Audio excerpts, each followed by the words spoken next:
नमस्कार, आप देख रहे हैं MCS लाइव न्यूज 24 और मैं हूं आपके साथ लखनऊ से ज्योतिका।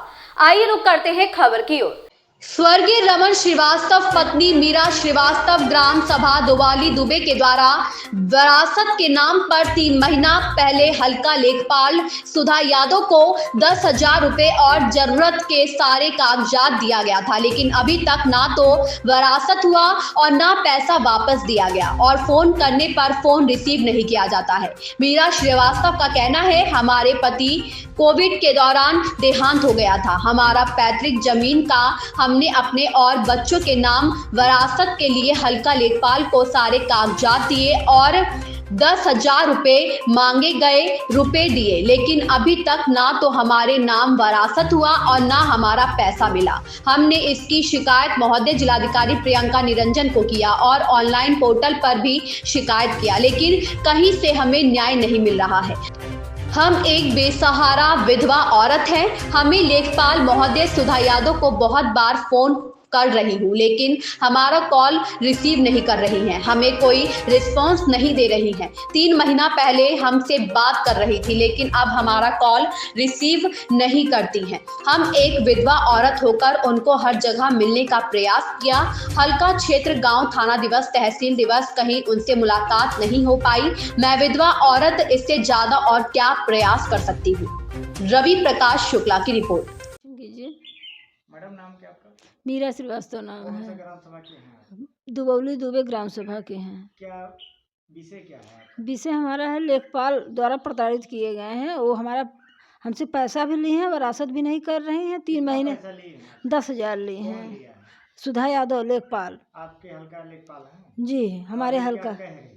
अब वो बात भी नहीं करने को तैयार है, फोन उठाती ही नहीं है, तो क्या कहें, बताएं। तो कहीं एप्लीकेशन दिए हैं आप? हाँ, एप्लीकेशन दिए, SP के वहाँ दिए, DM के वहाँ दिखाइए दिए, एप्लीकेशन। SDM के वहाँ दिए। ये देखिए, हाँ। ये DM महोदया के वहाँ दिए हैं। कहीं से आपको वहाँ से क्या वो मिला? कुछ नहीं, अभी फिलहाल कोई रिस्पांस नहीं है। कोई क्या रिस्पांस नहीं है? नहीं, वो थाने पे भी वो लोग क्या कहते फ़ोन किए थे कि क्या एक्शन लिया जाए। हम कहा एक्शन ले, तो 1-2 दिन रुक गए। हम कहे ठीक है, देख लें क्या कहते। वो थानेदार कहने लगे विरासत के लिए कितना दिन पहले आपने उनको रिश्वत 3 दी? महीने पहले। 10,000 रुपया जी, 26 नवंबर को दिए थे।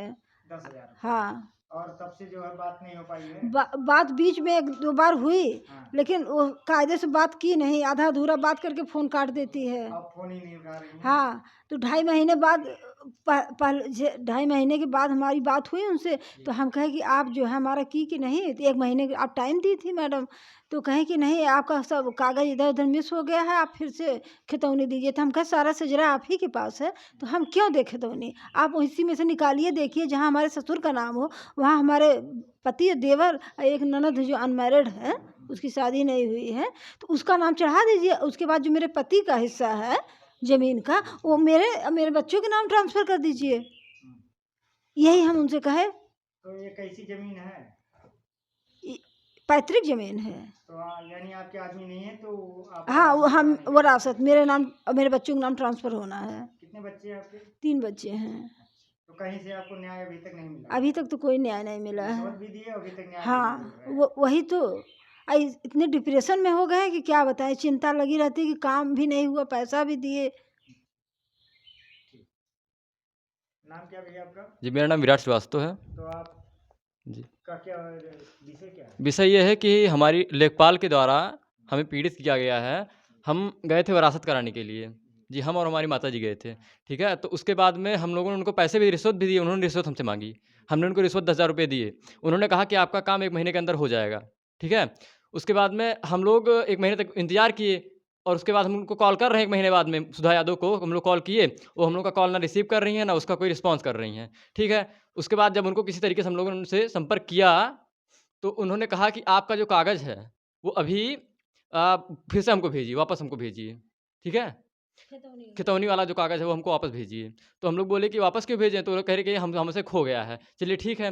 उसके बाद में फिर उन्होंने कॉल कट कर दिया। हम लोग जो उनको भेजने वाले थे, फिर उनका हमसे कोई संपर्क नहीं हुआ। 3 महीने बाद में वो हमसे कह रही हैं, मतलब हम उनको कॉल कर रहे हैं, तो वो हमारा ना कॉल रिसीव कर रही हैं, ना हमसे बात करना चाहती हैं। फिर हम लोगों ने उनके खिलाफ एप्लीकेशन लिखा, DM को लिखा और SP को लिखा। उनके उनके व्हाट्सएप पे भी हम लोगों ने डाला, ठीक है।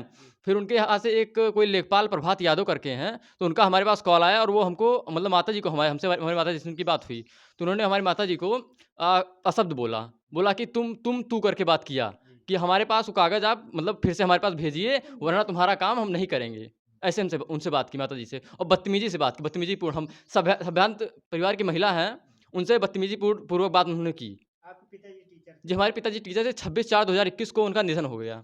कैसे हुआ? कोरोना के दौरान त्रिस्तरीय चुनाव चल रहा था, उसी ड्यूटी में पिताजी की हमारी ड्यूटी लगी थी, उनकी उसी में मृत्यु हो गई। तो वही जमीन है जो जी, वही ज़मीन, पैतृक ज़मीन हमारी है, और वही ज़मीन हम करवाने के लिए गए थे, हम और हमारी माताजी। लेकिन अभी तक वो ज़मीन हुई नहीं है और हमें किसी के रूप से अभी कोई मदद नहीं मिली है। कहीं से आपको जो है न्याय नहीं नहीं, कहीं से भी हमको न्याय नहीं मिला है।